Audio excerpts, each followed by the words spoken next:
ప్రియ దేవుని బిడ్డలారా, బైబిల్ చదవటం వినటం వల్ల మనలో విశ్వాసం పెరుగుతుంది. మన మార్గానికి త్రోవ చూపుతుంది. సమస్త జనులను శిష్యులనుగా చేయుడి మత్తయి 28:19 వచనంలో దేవుని వాక్యం తెలియచేస్తోంది.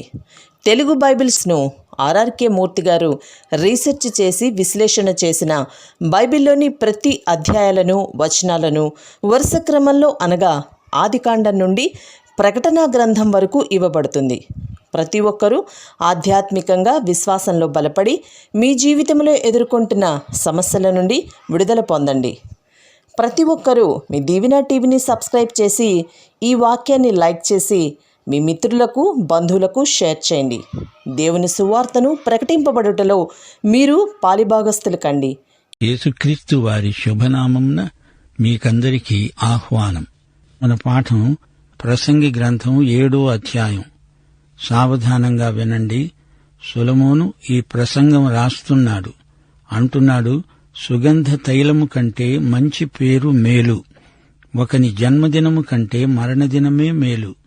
విందు జరుగుతున్న ఇంటికి పోవటం కంటే ప్రలాపిస్తున్న ఇంటికి పోవటం మేలు. ఎందుకనగా మరణము అందరికీ వస్తుంది గనుక బ్రతికేవారు దానిని మనస్కరిస్తారు. నవ్వటం కంటే దుఃఖపడడం మేలు. ఏలయనగా ఖిన్నమైన ముఖము హృదయమును గుణపరుస్తుంది. జ్ఞానుల మనసు ప్రలాపించే వారి ఇంటి మీద ఉంటుంది. అయితే బుద్ధిహీనుల తలంపు సంతోషించే వారి మధ్య ఉంటుంది. బుద్ధిహీనుల పాటలు వినటం కంటే జ్ఞానుల గద్దింపు వినడం మేలు. ఏలయనగా బాన కింద చిటపటమనే చితుకుల మంట ఎలాంటిదో బుద్ధిహీనుల నవ్వు అలాంటిదే. ఇది వ్యర్థమే. అన్యాయము చేయటం వలన జ్ఞానులు తమ బుద్ధిని కోల్పోతారు. లంచం పుచ్చుకొనటం చేత మనస్సు చెడిపోతుంది. కార్యారంభము కంటే కార్యాంతము మేలు. అహంకారము గలవాని కంటే శాంతము గలవాడు శ్రేష్ఠుడు. ఆత్రపడి కోపపడవద్దు. బుద్ధిహీనుల అంతరింద్రియములందు కోపము సుఖనివాసము చేస్తుంది. ప్రియ సోదరీ సోదరులారా, వింటున్నారా? ఈ అధ్యాయంలో సొలొమోను తన చిట్ట చివరి ప్రయోగం చేస్తున్నాడు. సూర్యుడి క్రింద ఉన్న ప్రతి ప్రయోగము సొలొమోను స్వయంగా చేసి చూచిందే. దేనివల్ల తృప్తి దొరుకుతుంది, దేన్ని అనుభవిస్తే నిజమైన ఆనందం కలుగుతుంది అంటూ అన్వేషించసాగాడు. పదార్థశాస్త్రం, ప్రకృతి పరిశీలన కొంతవరకు తనను తృప్తిపరిచాయి. కాని సంపూర్ణమైన సంతృప్తి అతనికి ఎండమావుల్లాగే కనిపించింది. అప్పుడు వేదాంతంలోకి అడుగుపెట్టాడు. మనస్తత్వశాస్త్రాన్ని మనసారా పరిశోధించాడు. సుఖభోగాలు ఎన్నెన్నో ముఖం మొత్తే వరకు అనుభవించాడు.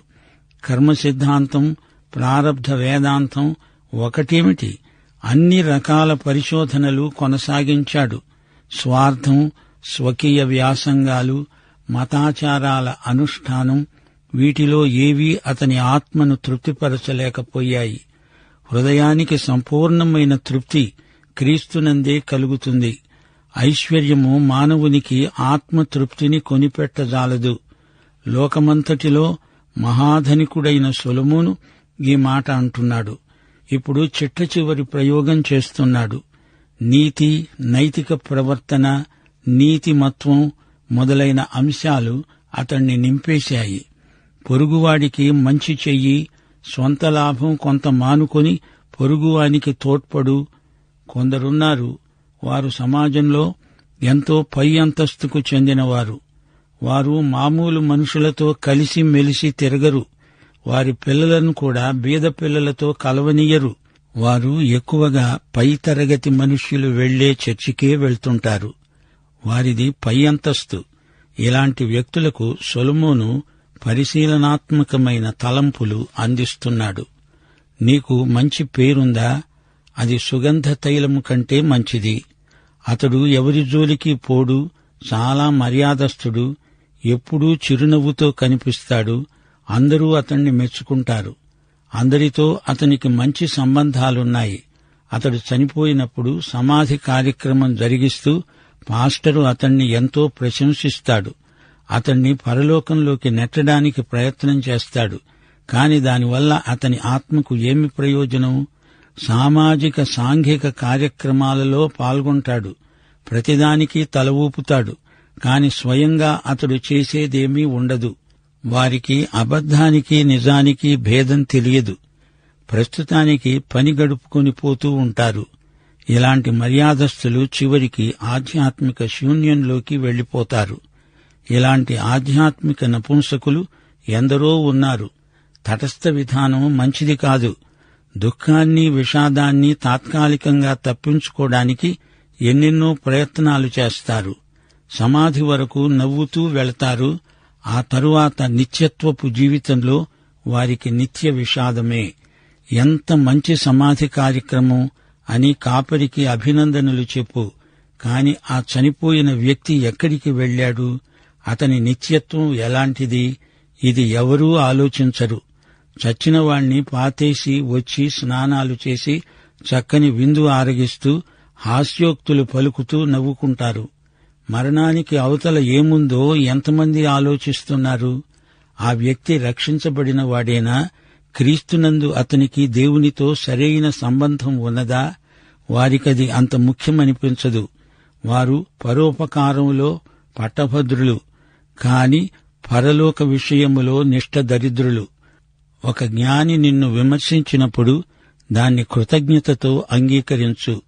నిన్ను ఊరికే పొగిడే వ్యక్తిని కూడా గమనించు. కుక్కలు, పిల్లులు రెండూ అవసరమే. కుక్క యజమాని క్షేమాన్ని కోరుతుంది. పిల్లికి యజమాని ఉన్నా పోయినా తన తిండి తనకు దొరికితే చాలు అనుకుంటుంది. ప్రతిదానికి కోప్పడొద్దు. అందరితో స్నేహంగానే ఉండు. అవసరమొస్తే రాజీపడు. నీ వ్యాపారం అభివృద్ధి పొందడం అది నీకు ముఖ్యం అంటుంది వాణిజ్య కళ. వారితో వీరితో అందరితో బాగా ఉండు. పని గడుపుకో.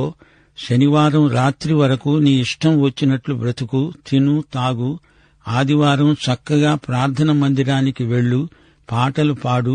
మోకరిల్లు, నిలువబడు, సాష్టాంగపడు. నీవు అందరిలాగే ఉండు. ఇది ఆధునిక వేదాంతం. ఇలాంటి ద్విమనస్కత చాలామందిలో ఉంది. ఇది కేవలము ఆత్మవంచన. ఇదే ప్రసంగి యొక్క పరిశోధన. 10వ వచనం నుండి, ఈ దినముల కంటే మునుపటి దినములు ఎందుకు క్షేమకరములు అని అడగవద్దు. ఈ ప్రశ్న వేయడము జ్ఞానయుక్తము కాదు. జ్ఞానము స్వాస్థ్యమంత ఉపయోగము. సూర్యుని కింద బ్రతికే వారికి అది లాభకరము. జ్ఞానము ఆశ్రయాస్పదము. ద్రవ్యము ఆశ్రయాస్పదమే. అయితే జ్ఞానము దానిని పొందిన వారి ప్రాణమును రక్షిస్తుంది. ఇదే జ్ఞానము వలన కలిగే లాభం. దేవుని క్రియలను ధ్యానించు. ఆయన వంకరగా చేసిన దానిని ఎవడు చక్కపరుస్తాడు? సుఖదినమునందు సుఖంగా ఉండు. ఆపద్దినమందు యోచించు. తాము చనిపోయిన తరువాత జరిగే దానిని నరులు తెలుసుకొనకుండా దేవుడు సుఖదుఖములను జతపరిచి ఉన్నాడు. వింటున్నారా? జ్ఞానము మంచి స్వాస్థ్యము.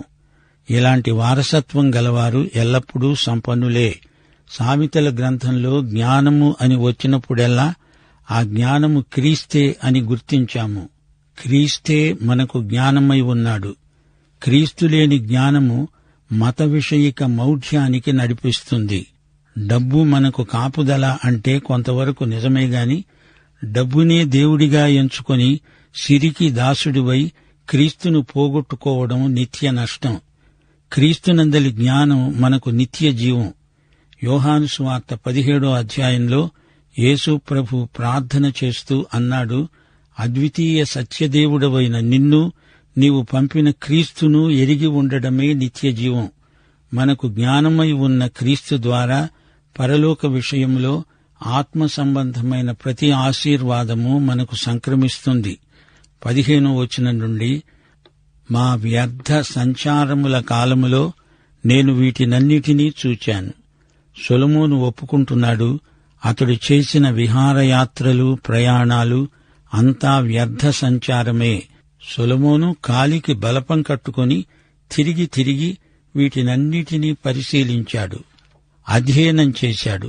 వాటినన్నిటినీ ఒకచోట చేర్చి పరిశోధనాత్మకమైన ప్రసంగ వ్యాసం రాశాడు. నీతిని అనుసరించి నశించిన నీతిమంతులు కలరు. దుర్మార్గులై ఉండి చిరాయువులైన దుష్టులు కలరు. నీతిమంతులు ఎన్నో హింసలకు గురి అవుతారు. పాత నిబంధన కాలంలో నీతిమంతులకు 20% హింసలే వచ్చాయి. కాని కొత్త నిబంధన భక్తులకు 80% వచ్చాయి. దుర్మార్గులు ఇంకా బలిష్ఠులై ఎక్కువ కాలం బతుకుతున్నారు. సైతానుకు కూడా బలహీనులు అక్కర్లేదు, వాడికి బాగా బలమున్నవారు కావాలి. అందుకే సైతాను తన వారికి ఎక్కువ కండరాల బలమిచ్చి వారిని దేవుని బిడ్డల మీదికి ఉసికొల్పుతున్నాడు. దేవుని బిడ్డలు క్రీస్తునందున్న మహాకృపచేత బలవంతులై ఉంటారు. అధికముగా నీతిమంతుడవై ఉండవద్దు అనగా నీ నీతి నీ స్వంతది కాదు, యేసు నీతి నీకు ఆరోపించబడింది. అతిగా నీతి ప్రదర్శన చేసే వ్యర్థ ప్రయత్నం మానుకో. అధికముగా జ్ఞాని కావద్దు. యేసు జ్ఞానం నీకుంటే దాన్ని ప్రదర్శించడానికి నీవేమీ ప్రయాసపడనక్కర్లేదు. వెలుగు తనను గురించి తాను ప్రచారం చేసుకోనక్కర్లేదు. నీ నీతి నీ జ్ఞానం అప్రయత్నంగానే ఇతరులకు కనపడతాయి. అధికముగా దుర్మార్గపు పనులు చేయకు, అనగా దుర్మార్గపు పనులు చేస్తూ అందులో అతిశయిస్తూ రెచ్చిపోవద్దు. బుద్ధిహీనంగా తిరగవద్దు. సిగ్గు లేకుండా నలుగురిలో నీ తెలివి తక్కువతనాన్ని ప్రదర్శించుకుంటావా? ఇలాంటి పనులు చేస్తుంటే నీ కాలమునకు ముందుగా నీవు చనిపోతావు. అకాల మృత్యువు నిన్ను పొట్టన పెట్టుకుంటుంది. మంచిని పట్టుకో, దానిని చెయ్యి విడువవద్దు. గట్టిగా పట్టుకో. దేవుని యందు భయభక్తులు గలవాడివై వీటినన్నిటినీ కొనసాగించు. పట్టణమందు ఉన్న 10 మంది అధికారుల కంటే జ్ఞానము గలవానికి జ్ఞానమే ఎక్కువైన ఆధారం. 10 మంది అధికారులు అజ్ఞానులైతే అంతకంటే ఒక్క జ్ఞాని మేలు. అతడు పట్టణాన్ని కాపాడగలడు. పాపము చేయక మేలు చేస్తూ ఉండే నీతిమంతులు భూమి మీద ఒక్కడైనా లేడు. ఈ లోకంలో స్వతహాగా ఏ పాపము లేనివాడు, ఏ పాపము చెయ్యనివాడు ఎవ్వడూ లేడు. మనుష్యులందరూ పాపులై పాపం చేస్తూ దేవుడు అనుగ్రహించే మహిమను పొందలేకపోతున్నారు. అయితే క్రీస్తునందలి విశ్వాసము చేత మనము నీతిమంతులమవుతున్నాము. యేసుక్రీస్తు తన నీతిని మనకు ఆరోపిస్తున్నాడు. చెప్పుడు మాటలు వినవద్దు. అలా విని నీ పనివానికి నీవు అన్యాయం చేస్తే, అతడు నిన్ను శపిస్తే, అది నీవు వింటే ఆ శాపము నీ మీదికి వస్తుంది. చెప్పుడు మాటలను లక్ష్యపెట్టవద్దు. సాడీలు చెప్పేవారు నీ చుట్టూరా చాలామంది ఉంటారు. నిన్ను ఎరిగినవాడు ఎవడో నిన్ను తిడతాడు. అది నీవు విని నీవు అతణ్ణి తిడతావు. అప్పుడు అతడి వల్ల నీవు, నీ వల్ల అతడు ఇద్దరూ చెడిపోతారు. నీవు మార్గమధ్యంలో అటూ ఇటూ చూడకుండా తిన్నగా నడిచిపో. నీవు జీవము గల మనిషివి. ఉసూరుమంటూ తోటకూర కాడలాగా ఊగిసలాడవద్దు. నీవు క్రీస్తుకు మాత్రమే చెంది ఉన్నావు. నీ యజమాని సైతాను కాడు, లోకం కాదు, శరీరము కాదు, నేత్రాశ కాదు, జీవపు డంబము కాదు. వేషధారణ బ్రతుకు మానేయి. ప్రార్థనలో, ఉపవాసములో, దాతృత్వములో నీ ఆధ్యాత్మిక జీవితాన్ని వేషధారణ దెబ్బతీస్తుంది. యువతీ యువకులారా, మీ పెద్దలు వేషధారులైతే వారిని అనుసరించకండి. క్రీస్తు మీ మాదిరి. శూన్యం, నిరర్ధక జీవితం, ద్విమనస్కత, నకిలీ నైతిక ప్రదర్శన, వీటిని సిలువ వేయండి.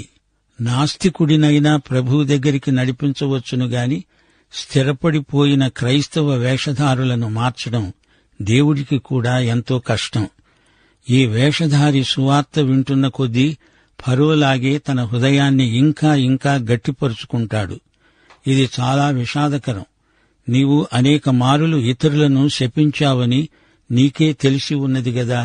ఒకరినొకరు శపించుకోవడం, చెడ్డ తిట్లు తిట్టుకోవడం స్వవినాశనానికి కారణమవుతాయి. 23వ వచనం, ఇదంతా జ్ఞానం చేత నేను శోధించి చూచినదే. ఇది సొలొమోను యొక్క జ్ఞాన పరిశోధనాత్మక ప్రసంగ వ్యాసం. జ్ఞానాభ్యాసం చెయ్యాలని నేననుకున్నాను, కాని అది నాకు దూరమైపోయింది. సత్యమైనది దూరముగా బహు లోతుగా ఉన్నది. అనగా జ్ఞానయాత్ర బహు దూరయాత్ర. అంతేకాదు జ్ఞానం లోతైనది. దాని దూరమెంతో లోతెంతో సొలొమోనంతటి జ్ఞానికి అంతుబట్టలేదు. దూరము అంటే పొడవు, వెడల్పు, ఎత్తు, లోతు. ఈ జ్ఞానము యొక్క ఘనపరిమాణం ఏ మానవ మాతృనికి లెక్క తేలదు. దానిని పరిశీలన చేసేవాడు ఎవడున్నాడు? సూర్యుడి క్రింద, ఆకాశము క్రింద ఉన్న ఏ మనిషికి అది సాధ్యం కాదు. వివేచించడానికి, పరిశోధించడానికి, జ్ఞానాభ్యాసం చేయడానికి, సంగతుల యొక్క హేతువును తెలుసుకోవడానికి భక్తిహీనత, బుద్ధిహీనత అని, బుద్ధిహీనత వెర్రితనమని గ్రహించడానికి నా మనస్సు నిలిపాను, అనగా నా మనస్సును కేంద్రీకరించాను. వివేచన, పరిశోధన, జ్ఞానాభ్యాసం ఇవన్నీ సొలొమోను వ్యాసంగాలు. ప్రతి విషయానికి హేతువు తెలుసుకోవాలి. మన విశ్వాసమునకు హేతువేదో అడిగేవారికి సాత్వికముతో జవాబు చెప్పాలి. భక్తి లేనివాడు బుద్ధిహీనుడు, బుద్ధిహీనుడు వెర్రివాడైపోతాడు. ప్రకృతి సంబంధికి ఆధ్యాత్మిక విషయాలు వెర్రితనమనిపిస్తాయి. సొలొమోను ఏకాగ్రతతో ఈ అంశాలను పరిశోధించాడు, ఆలోచించాడు, చర్చించాడు. వాటినే ఇప్పుడు ప్రసంగిస్తున్నాడు. మరణము కంటే ఎక్కువ దుఃఖము కలిగించేది ఒకటి నాకు కనపడింది. అది వలల వంటిదై, ఉరుల వంటి మనస్సును, బంధకముల వంటి చేతులను కలిగిన స్త్రీ. దేవుని దృష్టికి మంచివారు దానిని తప్పించుకుంటారు, గాని పాపాత్ములు దాని వలన పట్టుబడతారు. ఇక్కడ ప్రసంగి ఒక స్త్రీని గురించి మాట్లాడుతున్నాడు. ఆమె ఎన్నో ఉరులు తన మనస్సులో పెట్టుకొని ఉన్నది. ఆమె మనసులో ఎన్నో వలలున్నాయి. ఆమె చేతులు పాపబంధకాలు, శృంఖలాలు. దేవుని యందు భయభక్తులు కలవారు ఆమె బారి నుండి సులభంగా తప్పించుకోగలరు. గాని పాపులు, పాపక్రియలకు అలవాటు పడేవారు ఆమెకు వశమైపోతారు. వ్యభిచారిణులారా, లోక స్నేహము దేవునికి విరోధమని మీరు ఎరుగరా అంటూ యాకోబు పత్రిక ప్రశ్నిస్తున్నది. 27వ వచనం. సంగతుల హేతువు ఏమైనది అని కనుగొనడానికి నేను ఆయా కార్యములను తరచి చూడగా ఇది నాకు కనపడిందని ప్రసంగినైన నేను చెప్తున్నాను. అయితే నేను తరచి చూచినా నాకు కనపడనిది ఒకటి ఉన్నది. అదేమనగా 1000 మంది పురుషులలో నేను ఒకణ్ణి చూచాను, గాని అంతమంది స్త్రీలలో ఒక్కతను చూడలేదు. ఇది ఒకటి మాత్రము నేను కనుగొన్నాను. ఏమనగా దేవుడు నరులను యథార్థవంతులనుగా పుట్టించాడు గాని వారు వివిధమైన తంత్రములు కల్పించుకొని ఉన్నారు. ప్రియ సోదరీ సోదరులారా, వింటున్నారా? ప్రసంగి చెప్తున్నదంతా ఏమిటి? అతడు నీకేమి సత్యాన్ని బోధిస్తున్నాడు? ప్రసంగి అనుభవాలు ఎలాంటివి? అతని పరిశోధన అంతా సూర్యుని కింద జరుగుతున్నది మాత్రమే. మానవుడికి అన్నీ ఉన్నాయి, కాని క్రీస్తుకు బయట అతని బ్రతుకంతా శూన్యమయమే. సొలొమోను మేధావి, అతనికి విస్తారమైన ధన సంపదలున్నాయి. అందం, సౌందర్యం మొదలైన అంశాలలో ఎవ్వరూ అతనికి నేర్పేది ఏదీ లేదు. సూర్యుని క్రింద, ఆకాశం క్రింద ఏ దేశమేగినా, ఎక్కడ కాలిడినా దేవుడు లేని బ్రతుకులు అగమ్యములు. శూన్యమంటే ఏమిటి? సృష్టి ఆరంభంలో భూమి నిరాకారమై శూన్యంగా ఉంది. అట్టి భూమికి అందాలు సంతరించి సౌందర్యంగా తీర్చిదిద్దినవాడు పరిశుద్ధాత్మ.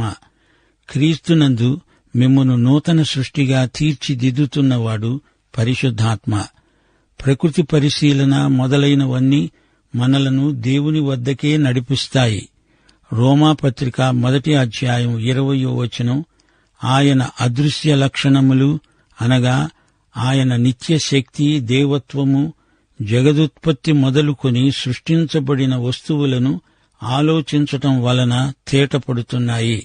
క్రైస్తవ సోదరీ సోదరులారా, వింటున్నారా? మీరు శాస్త్ర విజ్ఞానాన్ని పరిశోధిస్తున్నారా? ఎందుకు? ఏమి సాధించదలుచుకున్నారు? దేవుణ్ణి మహిమపరచడానికా, లేక మీరు గొప్పవారై పేరు ప్రఖ్యాతులు గడించడానికా?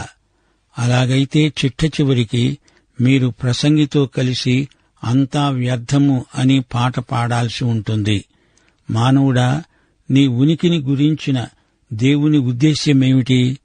అజ్ఞానము వల్ల మూఢత్వం పెరుగుతుంది, కాని ఆత్మకు తృప్తి కలగదు.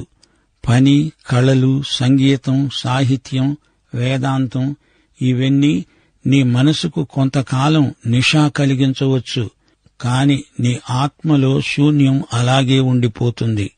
సమృద్ధి జీవితానికి తాళపు చెవి క్రీస్తు చేతిలో ఉంది.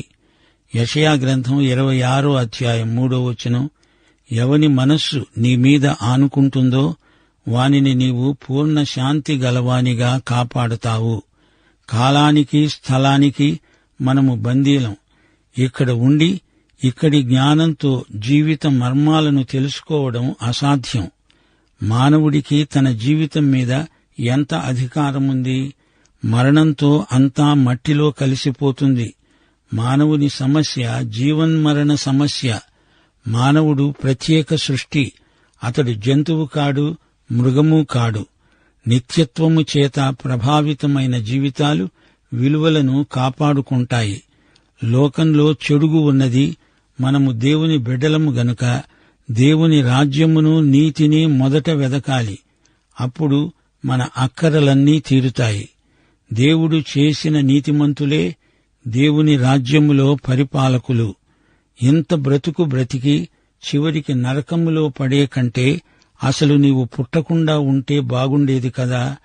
ఒకసారి ఇస్కరియోతు యూదాను గురించి ప్రభువు ఏమన్నాడు? నీ తల్లి నిన్ను కనకుండా ఉంటే ఎంత బాగుండేది. ప్రియ సోదరీ సోదరులారా, వింటున్నారా? ప్రసంగి గ్రంథాన్ని నిర్లక్ష్యం చేయకండి. ఇందలి సత్యాలను లోతుగా ధ్యానించండి.